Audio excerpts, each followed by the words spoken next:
So with that, we are going to go ahead and kick off. My name is Michelle Avalos. I am the Deputy Director at Impact Hub Houston, and I'm extremely excited for today's conversation around neurodiversity and the value of data. We have today the pleasure and the honor of featuring one of our own members, Jeff Miller, with Potentia Workforce, who will be leading this conversation and leading this discussion on how the right data strategy can really maximize your impact. If you are not familiar with Impact Hub Houston, I'll drop a couple of resources in the chat, but the easiest thing to remember us by is that we are intentional, inclusive, and international. We're locally rooted here in Houston, but located in over 100 cities around the world. And together, all of our social entrepreneurs, impact-driven entrepreneurs, are trying to solve some of the world's most pressing issues, but through entrepreneurship. And so with that, I'd love to go ahead and introduce Jeff Miller, who is going to be moderating today's conversation. Jeff is the CEO and founder of Potentia Workforce, a consulting firm that delivers technology, analytics, and human capital services by leveraging the talents of and providing opportunities to skilled yet often overlooked neurodiverse individuals. Jeff, thank you so much for the work that you are doing, and I just cannot wait to learn from you and Shawn in today's conversation. I'll go ahead and pass the mic over to you, and I will be monitoring the chat as we go along. If any of the participants have any questions, go ahead and drop them live. You don't have to wait till the Q&A at the end. Let's make this interactive. I'll be monitoring that chat and feeding questions through the conversation to Jeff and Shawn. So over to you, Jeff. Wonderful. Thank you, Michelle. Really appreciate you setting this up. And as you mentioned, our mission is around creating opportunities, enhancing career opportunities for neurodiverse individuals through a number of different vehicles. And really, this workshop came about as a result of daily conversations that my business partner Shawn Fry and I have, and we thought we ought to share some of these. Now, we also talk about sports, and we talk about being dads. We won't bore you with that, but we also talk a lot about neurodiversity and the business benefits for businesses of all types. And so, we wanted to share a little bit of some of those conversations, and then by all means, open it up to questions, or comments that y'all might have.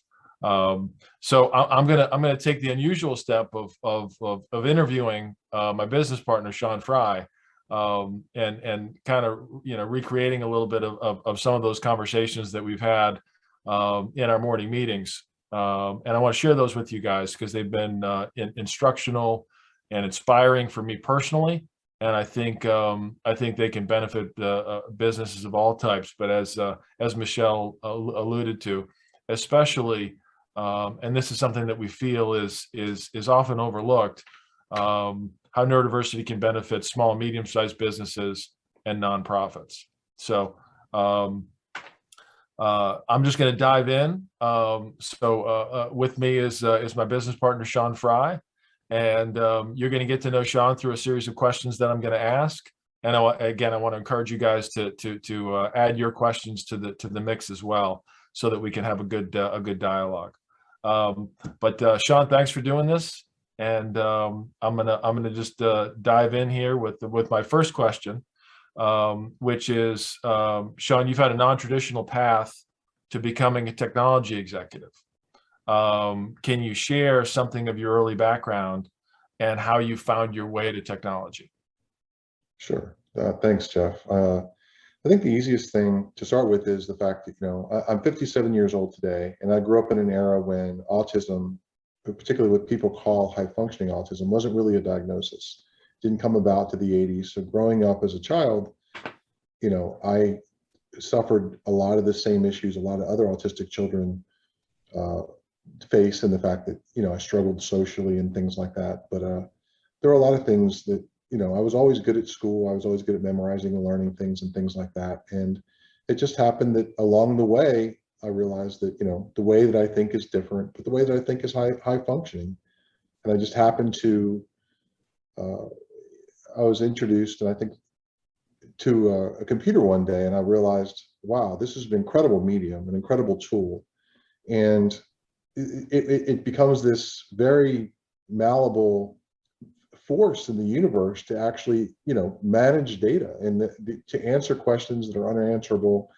And like any autistic person, we happen to be prolific readers, learners. I mean, a lot of times people learn about autistic people from stereotypes on TV, like Good Doctor or Sheldon from Big Bang. And while a lot of those stereotypes are true, I mean, a lot of people don't have the benefit of having a writer structure your life for you so wonderful things happen. You kind of have to learn through hard knocks and trial and error. But if you look at the things that I can do, one of the things, because of the way I think, technology just happens to be a natural fit for my style of autism. There are many styles of autism, but since this is related to technology, we're going to talk about that, I think, today. Wonderful. Now, you fast forward a little bit, you've earned several patents, and some of which you can't talk about because I understand they're classified. But maybe take us through a little bit of that journey in terms of you embracing technology, and then ultimately being awarded these multiple patents. And some of it you can't talk about. I understand that, but maybe share some of the things you can talk about in terms of what are maybe some of the the commonalities of those patents that you were awarded, because I know there were a number of them. Sure. Yeah. The most amazing thing about autism is I never set out to look. I'm going to go get a patent. I'm going to go invent something new. I mean, the patents were actually a byproduct of people. There was a problem that needed to be solved, and neurodiversity is divergent thought. We don't think in the same linear way, natural step in order that a neurotypical would think. The vast majority of the population.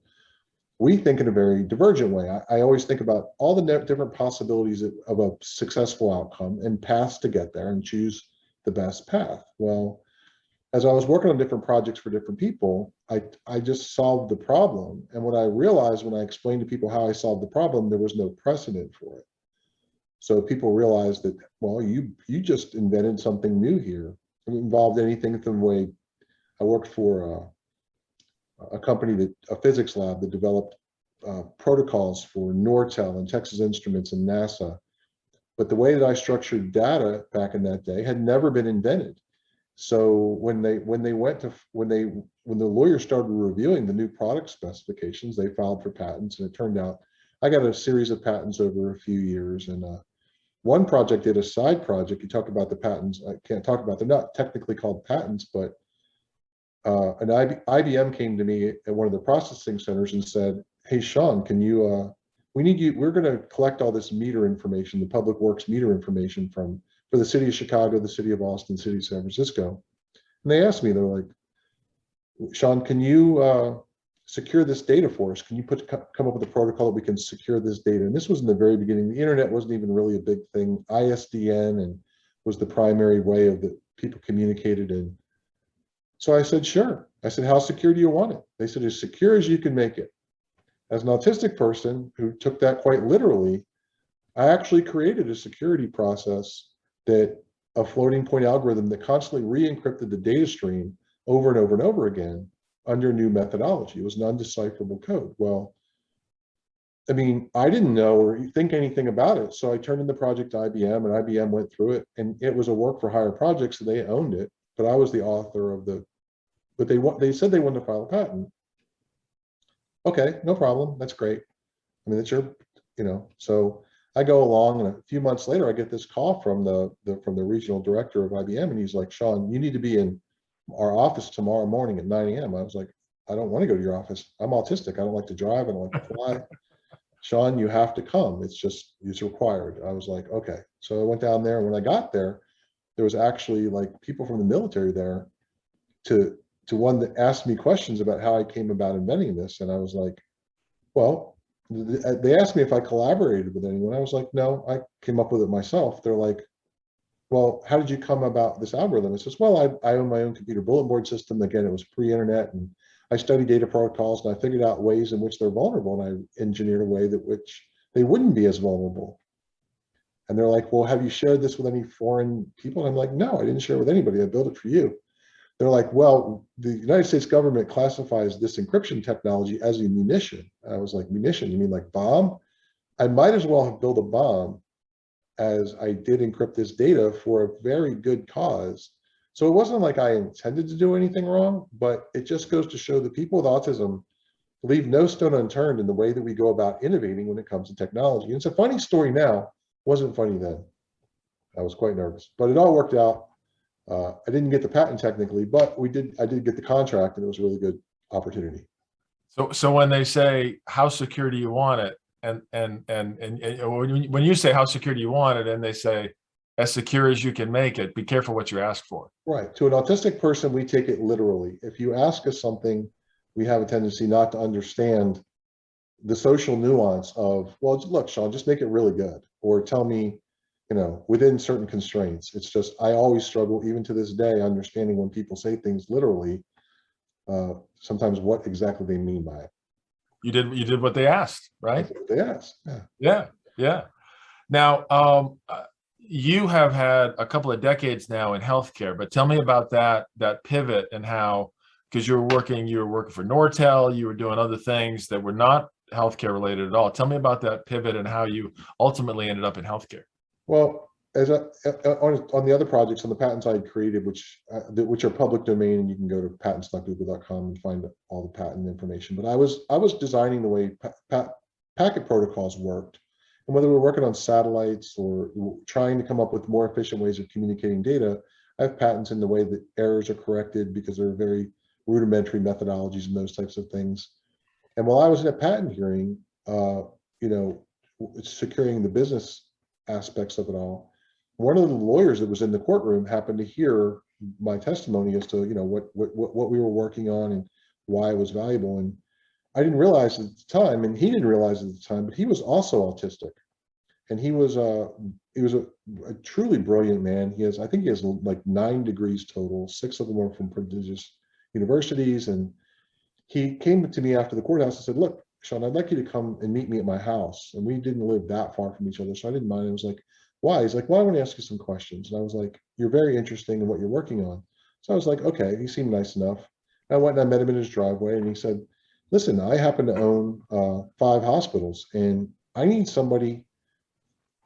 I have all of these employees, and nobody can explain to me what's going wrong in my hospital with regard to all the clinical information, and we can't get paid correctly. And it's like, do you think you could bring some structure to it, kind of how you talked about data structures today? And I'm like, I said, I don't know anything about healthcare, but I'll look at it for you. I mean, so he actually offered me a certain amount of money, and I said, I won't take that much money because I don't know if I can help you. So I actually negotiated myself down. Again, autistic people are not good business people. We're just trying to be fair and honest with people. But I went in there, and there's another funny story is like, I went in and I reviewed the data, and I showed him that the information was in his databases, and I had no idea what it was. I have no healthcare training at all, but I said, what is this? And he goes, well, these are diagnostic codes, and these are treatment codes and things like that. And I said, well, I don't know what it is, but I can tell you it's not in the right place in your database. I said, this is the way your information is accessed, and this is the way your information is written back to your database, and not all of it's written to the correct place. I said, I can put it in the right place, but I don't know if it's going to cause any impact. And he's like, well, just go ahead and do it. I don't care. I was like, I'm afraid I'll mess up some patient's information. He's like, well, just go ahead and do it. These patients have already been discharged, so just do it and see what happens, because we're not getting paid and we're going to go broke if you don't. So I went ahead and did it, and I fixed his databases and organized his data. And like about 3 weeks later, 2 weeks later, he calls me up and he's, Shawn, I need to see you. Same thing. I need to see you in the CEO's office. I was like, Scott, look, I'm sorry if I screwed something up. If you're going to fire me, just fire me now. I don't want to drive across town. So he's like, listen, just come over here. So it turns out that day they had gotten like $1.2 million of money in from Medicare for services they performed that they couldn't get paid for. And without any experience or anything like that, and I'm not saying I'm anything special, but just looking at data in a raw format, the power of neurodiversity to figure out what things are out of sorts, what things, you'll see this kind of like in movies where people will, there's a real thing about autism. We have a structure and an order about things, and, but basically with a $1.2 million chip in the bank, he basically created what was then a neurodiversity program. I had not been diagnosed. He just knew that I thought similar to him, and he gave me an opportunity. I went on and learned. It was eventually just as a consultant, and I became the director of IT. I went on to eventually become the CIO of the entire hospital system. I mean, I obviously learned what I need to learn to accomplish that goal and got the appropriate credentials and things like that. But it was just raw horsepower of neurodiversity, and the same kind of neurodiversity you see in people from Bill Gates, Steve Jobs, Elon Musk, all are the same out of the box thinkers. And there are many people out there among you that just need the opportunity to bring that horsepower to bear. So you become a hospital executive, and what and during that time, I think you became formally diagnosed, right? But what were some of the strengths that came with your neurodiversity that you were able to apply to that hospital, in addition to finding the 1.2 million? I mean, I imagine you changed a lot of how they did business, right? Right. Well, that was day one. And once I was given the opportunity and access to people, the CEO didn't like it because when I came in, something about autism as to why we struggle in the workplace is what our single greatest asset is objectivity. Like, we're not judgmental people. We don't come in with presuppositions and judgment, which is why neurodiversity is such a great diversity and inclusion initiative, because we just see people as people. Like, we don't have, it's common. I'm involved nationally in so many neurodiversity programs, and we are a very eclectic group of people when it comes to intersectionality. But so I just came in and looked at everything objectively, talked to the people I needed to talk to, and what I found was the people that knew the most answers were people that were often ignored and unheard in the organization. Women who worked in cubicles, middle managers that never really quite got to the CFO or the CEO's ear. And I would just like, what do you see every day? What is that tacit information versus explicit that everybody can see? What do you feel is wrong? And I would just look at things. And eventually what I started realizing was, as I started getting access to the data, is that I started realizing where our clinical protocols were not working, where we were not effectively treating patients. I went and talked, and then I started cataloging them in the databases of places where we could have provided better care.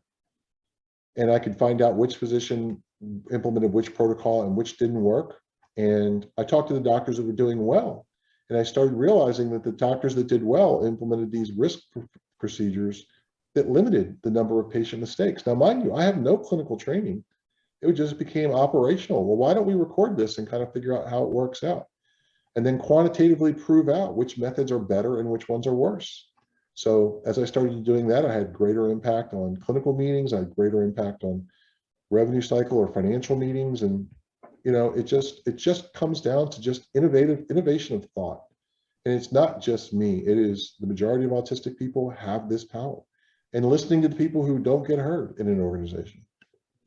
So that's one thing I want to hit on. So it's not just the data. It's you are looking at the individuals who are not being heard, Mm-hmm. and not placing any kind of value judgment based on who they were, what their role was. If they had the right data, you wanted to hear it. Mm-hmm. And it sounds like that was a big part of what you were able to do in terms of transforming this hospital. But then also, on the flip side, being able to confront these doctors who are some pretty strong egos, right? And to be able to have that data and be able to tell them, look, this is what I'm finding, and here are the facts. Mm-hmm. Well, when I had mentioned earlier that I was socially clueless, I mean, they call it a learning disability. It's really not. I learn just as adeptly as anyone else. I just learn differently. And the same way with socialization, I socialize differently. But I have blind spots of understanding what's appropriate. I mean, not in a bad way, just, like, if you want to know the truth about something, ask an autistic kid. They will tell you the truth, or an autistic man. So when you go in and you start telling a doctor that you don't think he's treating his patients well, and you don't have an MD after your name, or even if you do have an MD after your name, it's going to be an argument. But not knowing that, it can create quite a ruckus, if you will. But if you go in there with the data and say, listen, here's the last 127 patients you treated using this treatment protocol, and you had the more post-operative infections or more adverse events, whether it was drug or surgical or otherwise, you can't argue with that. That data does, the truth is the truth. Credentials don't necessarily give you the truth. The data is much more authentic to telling you the truth, but most people are not going to be willing to challenge the status quo. I did it because I just don't have those natural reflexes, and people would yell at me, and actually it became a side note to that, because eventually the chairman who ran the hospital actually put a protective clause on me that people couldn't fire me if I made people upset. I never did it intentionally. I would just ask the question that people wouldn't ordinarily ask. Well, and this was a hospital that was about to run out of money. Yeah. Well, it didn't do that. It turned away from running out of money to started producing incredible amounts of money and continued to grow. So we turned it from I can't tell you that I'm the sole cause of that. There were many very helpful people, but if they wouldn't have fixed their IT problems, the hospital would have failed. If their technology was the failure, they weren't able to see what was wrong. And then they weren't able to ask the questions that should be asked as to how to go about fixing it. Wow, that's great. So Jeff, Michelle, let us know if you have any questions. Yeah. Sure. Are y'all? Sorry, are y'all? Okay, yeah, I'm back. So yeah, actually, I would love to interject here because I love this conversation and where it's going. And the point about, Shawn, that you keep bringing up about just being able to look at data from a different point of view, even if you didn't really, when you were giving the healthcare example, for instance, like you didn't necessarily work in the healthcare industry, but you were able to approach the data from a certain way that then allowed the decision makers in the hospital to make decisions around it. And I think that's such a super key piece of information that you just shared, because even, for example, last week we did our Houston hackathon and we kicked off on Friday. And in that process, individuals that might be interested in solving for certain problems started working on solutions, and some of them started to go into different data sets that they may have never seen before and that they may not have to work with data in a day-to-day basis. But there's something super key about coming in from the outside in, because you don't have those like preset like parameters or rules about how to look at things or how the process works internally. So I love that you shared that. It's something for, I think, all of us to know and take back as well. Thank you. Oh, thank you. Right. That's it. It happens naturally. I don't think in a box. I mean, if people talk about out of the box thinking, I don't even know where the box starts. It's just, there is no box. Right. There is no box. Right. It's just, how would you like this to work? And I can solve for multiple, outcomes. You want to have the best financial outcome. You want to have the best operational outcome. You want to have the greatest positive impact on your employees or customers. I mean, those are all things that we take into consideration. Those are variables that a lot of people don't understand, that there are different ways to solve for something that create efficacy in the way you go about problems. And part of this is, if you talk about hiring people, there's great efficacy in hiring people who are neurodivergent. We talk about diversity, if how you marry those people up in the way that they work together and the environment you create for them is what really gives your organization that impact. And I think we might talk about the company that I built and founded on some of these principles and how it impacted people, and not doing it intentionally. It just happened to work out. A lot of times I do things I don't really think about how it's going to work out. It just happens to work out because I look at everything so objectively. Well, that's a great segue, Shawn, actually. So you're become a hospital executive of multiple hospitals, right? We talked about the successes you have there. And then you make the switch. You've already made the switch, to move into healthcare. Now you make the switch to become an entrepreneur. What was I guess the biggest change, or what was maybe the biggest learning for you in moving from hospital executive to entrepreneur? Right. Well, after I was the CIO of several different hospital systems, and what I realized in the different hospitals is every single hospital is operating under the same problem, and patients can identify with this, with knowing, like, you go into the hospital and you're treated and you get a bill later and you don't know what that bill is going to be, and you don't know how it's going to impact you, and you don't know what your insurance company is going to pay or you have to pay. Well, the truth is, in a lot of these cases, the hospital doesn't know what they're going to get paid either. That's why it's such everything everything is in this nebulous, amorphous system that it's created by insurance companies, and it needed to be studied and looked at. But I realized they all had a problem. So, and I realized that my job as CIO of a hospital system, there were 1,500 employees, and I was number 3 in charge, but nobody was focused on this. And I spent most of my time in damage control of trying to make sure we had the right supplies and doctors and things like that. So I just sat there one day, and I decided I was going to go out on my own and take some of these solutions I'd figured out and create a company that did this. So I talked to my friend that hired me, and I said, look, Scott, I was like, I'm going to go do this privately because I need my own resources and dedicate my time to this. I'm spending too much time dealing with people problems, and that's not my skill. I want to work on data problems.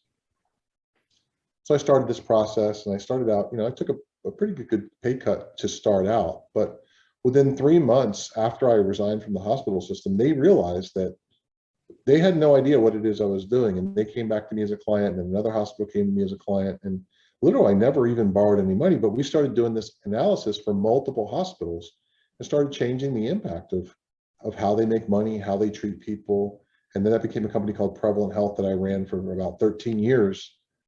Eventually had up to 150 employees, and it was a very interesting change of pace, but it just came down to taking all of these multi-billion-dollar health systems, Cerner, Epic, and things like that.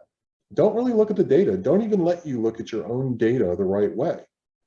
And I came up with an interface that allowed these hospitals to look at their own data at the patient level, at the physician level, at the enterprise level, and let them know where they were making mistakes and take corrective action.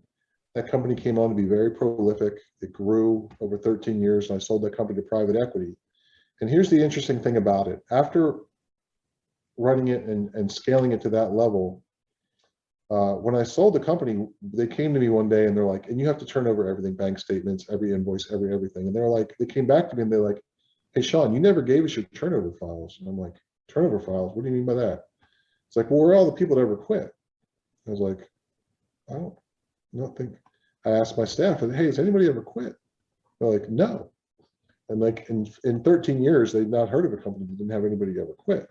And I explained to them, it's like, well, when I built this company, I built it on the way that I operate, which is a neurodivergent individual. So I had special programs, and we hired people, it was predominantly female and different races, different cultures, different everything. But we treated everyone as if they were autistic because I needed that. I didn't want to run a company that was just meeting based and put pressure on everybody and production, because that's not the right way to operate. What I found was a lot of the people who came to work for me had PTSD, had OCD, had different types of issues, had different trauma levels in their life.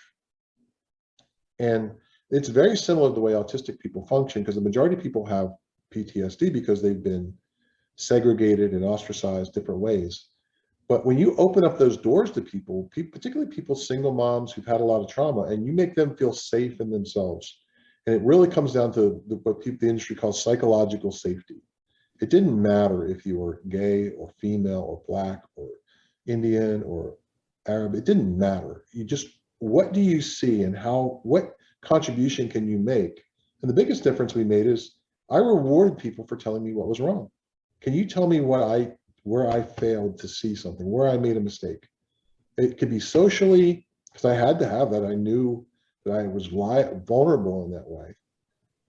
But it built powerful relationships, and we were able to accomplish more with fewer people than many companies do by trying to architect and hierarch these types of social relationships. Thank you for that, Shawn. So we've talked about this, and this was a great culture that you created, but it was also a highly successful, performance-driven company, right? And you identified that for a lot of people with PTSD, their brains were wired differently, it sounds like, right? And you identified with that as someone who runs on a different operating system, like you and I talked, right? And that was a big way to unlock their potential, it sounds like. Well, what came out to me is over the course of time, since I was a young child, people tried to study me, trying to figure out why I was so good at academic issues or understanding things, but I was so bad socially. Why it's such a difficult time in school, because the social aspects of a school, of a classroom, and social aspects of a company are very threatening to an autistic person, a neurodivergent person. They're also threatening to a person with PTSD. They may select out of something that they may be very good at for the fear of the social component. Like I said, I'm 57 years old and I've been quite successful by secular measures. I've never gone on a job interview. I've never looked in the newspaper and shown up in a room because I'm afraid of how people act. It's very personal, but my story is not unique. So there are a lot of people out there who are very capable, who just don't, who need to know that it's okay to be different. So. Well, and one of the things that I know you and I talk about when you share that story and we're talking with a customer is, look, your normal interviewing process, the way that you interview, you wouldn't have hired Shawn. No, I would not have. And look at all he's accomplished, and you would have missed out on him, right? Because of the way that your process is designed.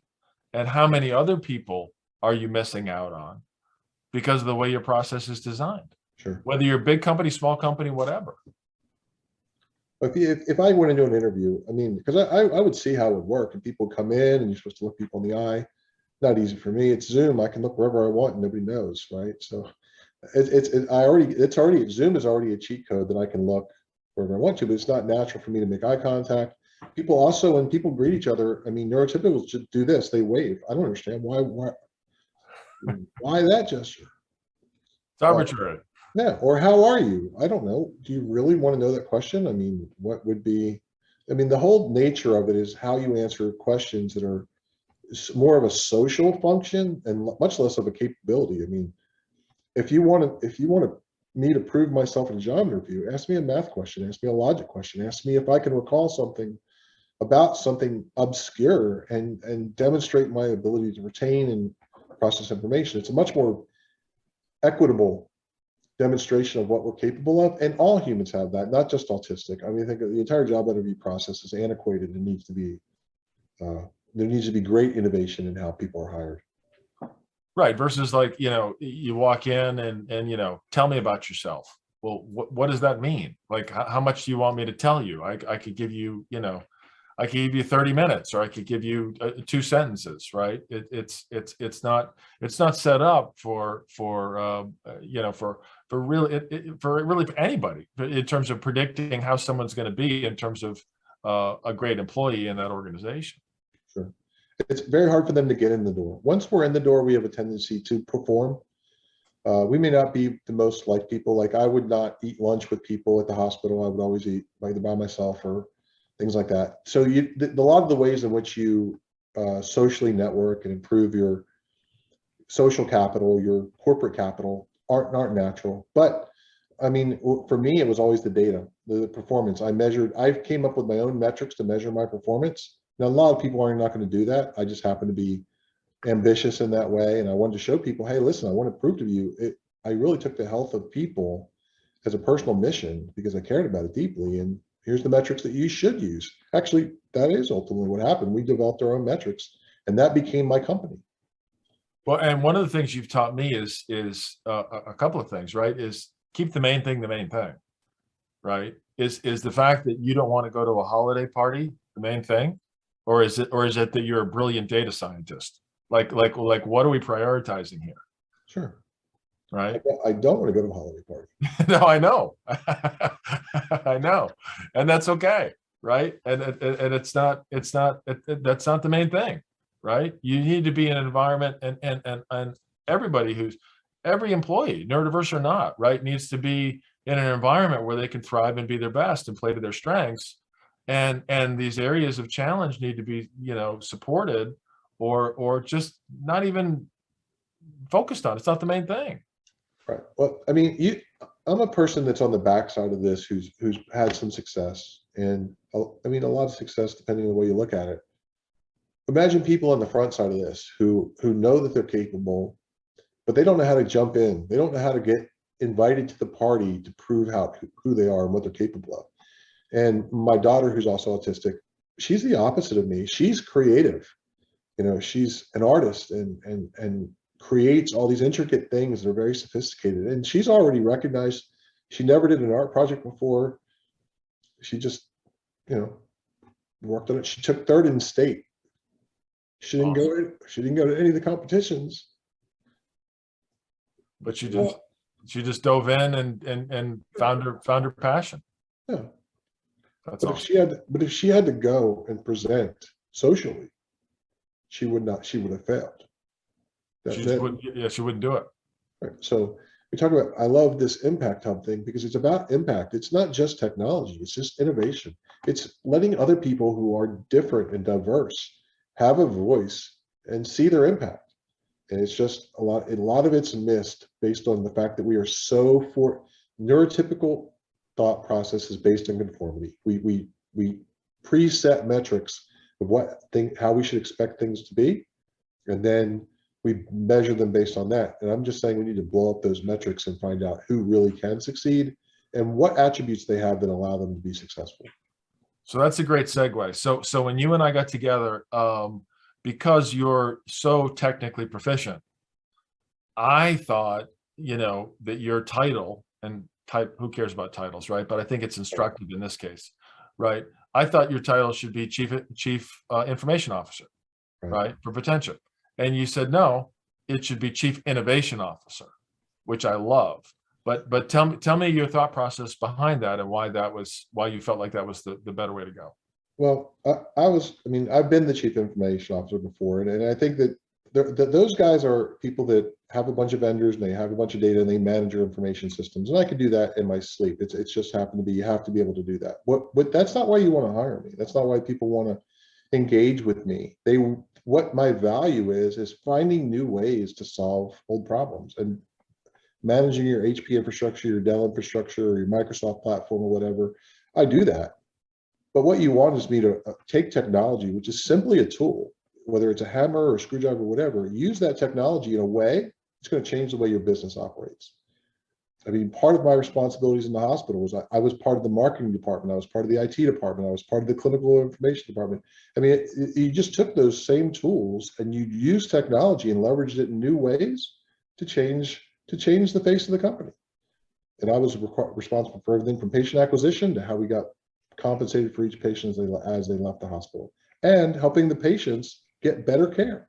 So it is information, but people learning how to manage a computer or even program a computer doesn't mean you're going to change the way people think and open doors for people.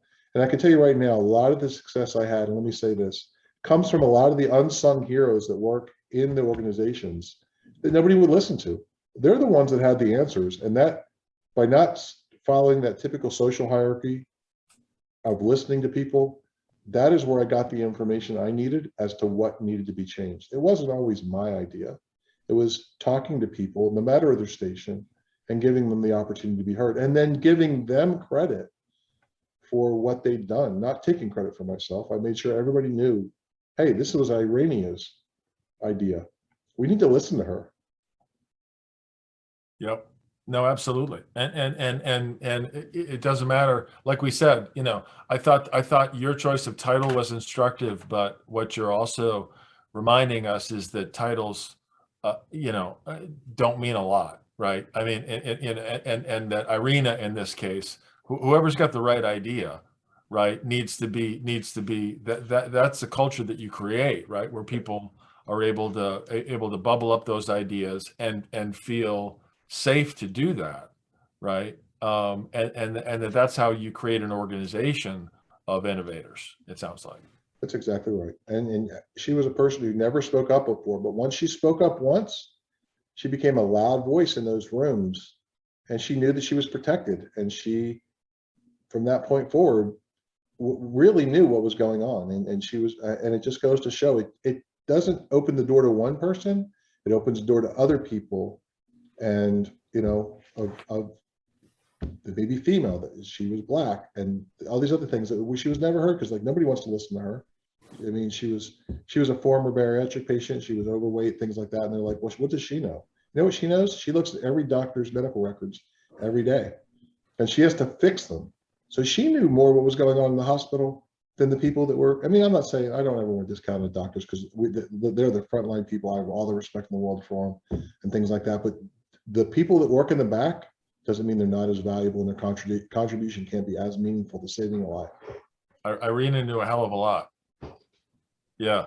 So now, in addition to running Potentia with me, you run Potentia projects, and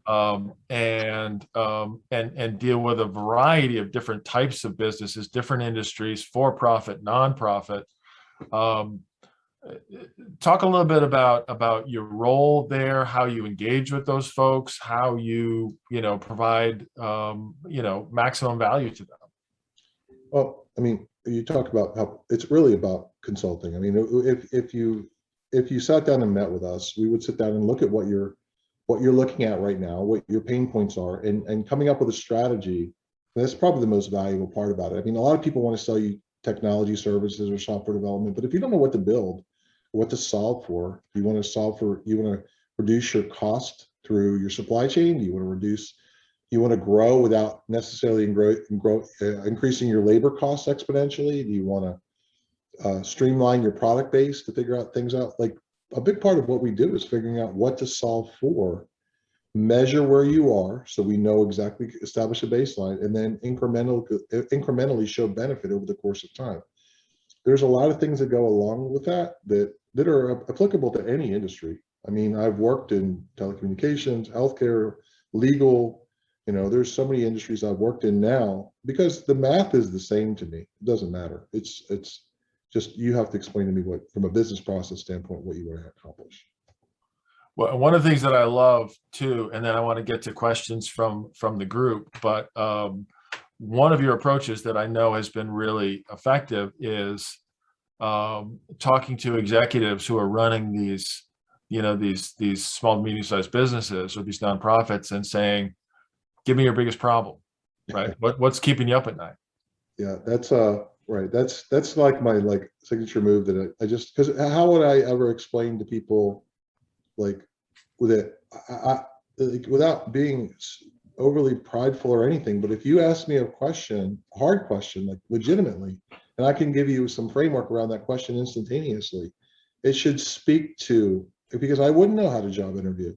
How are you going to hire somebody to innovate for you without asking them a question that's really hard? So, and when I ran my company, I was in the C-suites of some of the biggest companies in the US and in the world. And that's what I would say. Like, tell me what your hardest problem is, and I'll give you a data-oriented solution, not a theoretical problem. I'm an applied mathematician, not a theorist. I can quote theory all day long, but if I tell you these are the variables that you have access to, that you own, that if you configure in this particular way, will tell you exactly what you need to know about that problem. And it's just a matter of, and I don't know how that works. It is not something that I achieve through academics or anything, although I'm a prolific reader. It's just the way God designed my brain and the way it works. It's just different. And I'm not unique. There are other people like me. They call us neurodivergent, and But you feel like it's one of the strengths that comes with your neurodiversity. Yeah, absolutely. It is absolutely a strength. I was always told that I was supposed to think like everybody else, and I never saw the merit in that. If I got the answer to the question right, why would I have to? That's really what matters, and that's ultimately how I was introduced into computers. I was in an algebra class, and my algebra teacher said, I knew the answer to the test to every question he asked, but I was disruptive, and I always answered it the way I wanted to. And he took me out of the classroom. His name was Stephen Getz, and he walked me down the hallway, and he put me in the teacher's lounge. And this was in 1979, to let you know how old I am. And he said he had gotten a brand new PC. Now imagine 1979, it was not even a thing made by Wang. And he said, I want you to sit in this room and figure this computer out. If you can tell me how to make it work, and here's the book, I will give you an A for my class and stop bothering my class. That was like the first high school neurodiversity program. So I wrote him 2 computer programs and gave me an A. But what he doesn't realize is inadvertently he changed my life by respecting me and giving me space to operate the way that I thought. And he was kind about it. The people in this room today, you don't know who those people could be, could change people's lives forever. And everybody that I was ever able to employ or help as a patient or whatever else, he was part of that. Absolutely. No, that's awesome. Thank you, Shawn. Michelle, want to open it up to questions? I know we've got limited time left, but, Yeah. but how are we doing? And do we have some folks that want to ask Shawn or me some questions? Yes, first of all, thank you guys so much. Shawn, I am learning so much from this conversation. And even in that last piece that you just talked about, I was in a period of time, I was interviewing for a consulting company.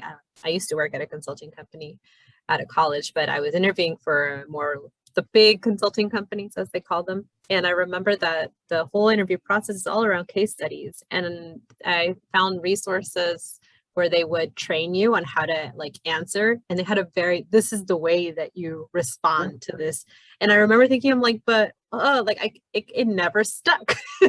And I just found it interesting that they try to give you, this is the only way that you can, the methodology that you have to use to answer this question. Mm-hmm. So I love that you shared kind of contrary to that. Well, let me share this, right? The majority of the diagnostics on autism are done from observing young male boys, young male white boys. The people who are being overlooked, people with autism are diagnosed 4-to-1 male. The fact is there's just as many female autistic people out there, but the diagnostic criteria have not been fully established yet. And it is a crime. I have 2 children, 2 daughters who are autistic. If I hadn't known they were autistic, no one would ever know. The school wouldn't know, because women are so good at social skills. It's a perfect example of, and like you said, why don't tell me how to answer a question, answer the question and figure out how valuable your answer is. I would be so frustrated if somebody told me that I have to answer a question that way. Michelle, one of the things that I've learned, with Potentia now being a majority neurodiverse organization, is as CEO, my job is to talk about what we want to achieve and why we want to achieve it. The how, I leave to people who are a lot smarter than me, right? And when managers try to overmanage the how, they limit themselves based on their own knowledge and creativity, which in my case would be a really bad idea. So, you really want to be, that's one of the things that I share with people who are looking to take that step to embrace neurodiversity. What and why are great. Leave the how for debate, right? Because you'll be amazed at the creative responses you get back. No, I love that. Thank you both. So we are going to move to some questions. First, I'd like to invite Akili Atkinson to unmute. Akili, would you like to just ask your question directly? Thank you so much. This is very hard for me because I'm so long-winded, but such a great conversation. You're talking about your age at 57. I work with younger individuals, and they're just starting out, maybe not ready to go to college yet, but these brains are emerging and developing. How do we help them get on a career path that leads to their greatness, rather than in an environment that just shuts them down? You're supposed to take your first job in fast food, but there's so many people that do not belong in those environments because it leads them to be discouraged about employment. And I'm all about encouraging your brain to have an opportunity to grow. But when you're 22, you don't know what you know when you're 42 or 52. Amen. What do you guys think about, and this is for either one of you guys, how can I make sure that I am still empowering the younger generation to get on the path to lead to their greatness? Mm-hmm. So if you don't mind answering that, Akili, I have had that same issue, and I watch how people try to force people who are autistic or just neurodivergent, which includes OCD, all different types of different thought processes and brain integrations, to have to be a certain way or they're less than. That should never be the case. So much so that I formed my own private foundation called the Neurodiversity Foundation, which is a nonprofit, literally to attack this and take the best of the PhDs and neurologists and people I have out there and contribute to this. But to answer your question directly is, it really is up to the parent. The only infrastructure and support they have, and Jeff has his own child who is on the spectrum, and it supports them of just don't, everybody always told me what I was not capable of. I heard it over and over and over again. And you just don't ever accept that for yourself. There is a different pathway. If you wanted to reach out to me offline, I would be happy to tell you ways that you can work around the system. Some of these therapies, like ABA therapy, is going to help some kids, but it's going to box some kids in and threaten them and actually be adverse to what you're actually trying to accomplish. If it's not working for your child, don't continue that. Find what works for your child, connect with them, find out what they're interested in, and let them explore their dreams and let them prove to you what they're capable of.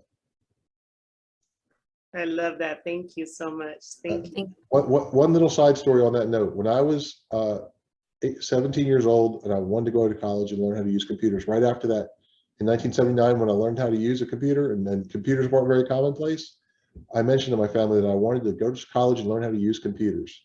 They told me that they were still toys and I would never be able to make a living.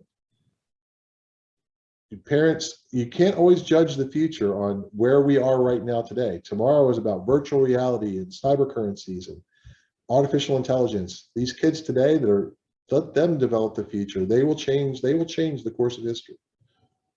Give them an opportunity. Absolutely. Yeah. Yeah. And I would just add to that. I think, you know, not being afraid to try something and then figure out that's not the right thing is totally fine. Right. You know, I know sometimes, you know, as parents, we you know, our kids, if, you know, of any stripe, right, have encountered a lot of negativity and a lot of no's and so it makes us want to protect them from everything that's out there. The reality is they've got to get exposure to different options and different things and figure out what lights them up. Right. And to me, the only way to do that is to get that exposure. Right. But that means you're going to skin your knee a little bit. You're going to, and you know, but create that safe space where it's like, hey, you know what? We tried that. That wasn't the right thing for you. Let's, you know, no, let's, you know, right. And then look at other options and figure out with that wider exposure, what lights them up. I was talking to a young man over the weekend, and he's been in retail for 7 years. And his dad got on and wanted to talk to me about his challenges and his, you know, and where he struggles. And I said, hold on, I want to know what lights him up. I want to know what he's passionate about, right? Let's go there first, right? We can deal with the stuff that, you know, if there are challenges or struggles or what have you, those are real and we'll deal with those. But let's start with, you know, if you already know what lights you up, then let's figure out how to make that. And for him, it was writing, right? So it was like, you know, what do you want to blog about? You know, and he was talking about music and you know, and we got into conversation about, you know, Cameron Crowe and Rolling Stone and Almost Famous and like, you know, right, you know, figuring out, you know, can he create a blog or just, you know, what can he do that feeds that creativity and that thing that lights him up, you know? You know, to me, that's the key. But you got to be willing to try some different things and experiment, and know that everything's not going to work, not going to be perfect. But that's okay. We ruled that one out. Now let's keep moving. I love that. Thank you both for answering that question, and Akili, thank you for asking it. I'm going to now invite Jason to come up, and Jason, if you would like to unmute and ask your question. Hi. First, thank you, Michelle and Impact Hub for putting this on. I didn't know what to expect, and it's been wonderful to hear your story, Shawn. I was very impacted emotionally by it. And Jeff did a great job with the question. So I've had to do that before. I used to do a podcast, so it's not as easy to look. So great job. So Shawn, has anyone ever approached you about doing a book about your life, because you've had this amazing life, I think, and I think it could really educate a lot of people and inspire others. Or has anyone approached about maybe doing a film on your life? No, not really. I don't talk to a lot of people outside of my family and immediate close social contacts. So, I mean, I never really thought about it, but if it would benefit other people, particularly people with autism, it would be probably a noble effort. I'm not really a person to talk about myself. If Jeff didn't make me do this today, I never would have told anybody anyway. I'm just telling you right out. It's not, I don't really like talking about myself. Okay. But I'm blown away by all these morning conversations we have, and I said we have to share this with a wider audience. So it was a little bit of arm twisting, but I knew a lot of people would benefit from hearing Shawn's story because it's really inspiring, as you guys heard. My hope is that there are a lot of children. I do, like with Autism Moms of Houston and different autism groups, meet with people and tell them the story of, like I am, 80% of people who have college degrees with autism are not employed. It's the single greatest disaffected group in unemployment. The life expectancy of a person with autism is only 40 years old. Not because we have a disease. Autism is not a disease. It's a neurological disorder, but we shouldn't die early, but we do. Only 9% of the people with autism actually get married. And, I was able to get a job. I was able to get married. There are ways to overcome those things. And if my story gives hope to those people to know that they can break those barriers, just like with any other inequity. Yeah, if I can share that story and it helps somebody to at least try and I spend a lot of time with parents who just aren't sure how to relate to the neurodifferent child, because I was like, well, you have to get into his head or her head rather than have them try to adapt to your world. So there are different ways we look at the world, anything from, the way that we play versus the way that we learn versus the way that we love. A great story about my daughter that I will tell briefly is, like, my daughter's not one to just run in and hug you and tell you, Daddy, I love you. But she does little things, and every day she would bring me an acorn home from school. And that became one of our love languages, just as a tribute. So a lot of moms will come to me and say, I don't know if my child loves me. They do. But obviously we're very emotional people. You can tell, right? And I'm not embarrassed by my emotion. I care about what I do, but it is different. And the more people can accept that difference, then the better the world's going to be. So however my story can impact people showing up today. Thank you for your question. Well, I'm a filmmaker, so maybe later I could reach out to Jeff or you, and we could. I do want to, of course, make you comfortable so we can discuss this at another time. So thank you again so much for sharing. I really appreciate it. And again, Michelle, thank you. And Michelle, if you can't tell Grace, I said hi. I will. Thank you. Thank you so much, Jason. Thank you, Jason. And Shawn, thank you so much for your openness.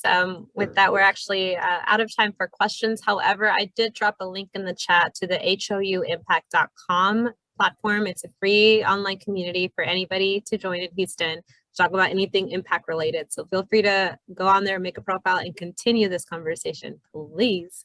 And just thank you so much. I've learned so I keep saying that. I keep saying the word so much because that's how much has happened today. But Jeff, how can people connect with Potentia?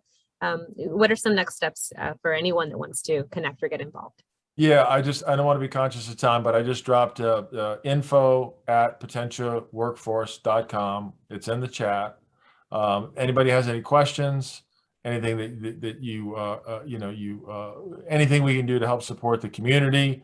If you're a small business or a nonprofit and you're thinking you could benefit from this, we are consulting with a number of different organizations of all sizes to help them see the benefits of neurodiversity. And so that would be a great way to start. Thank you. And then for clarification in the chat, someone's asking, is this a staffing firm? We're a consulting firm. So part of our mission is to improve career opportunities for individuals who are neurodiverse. So part of what we do is when we train a company, we will connect them with resources the way a staffing firm might.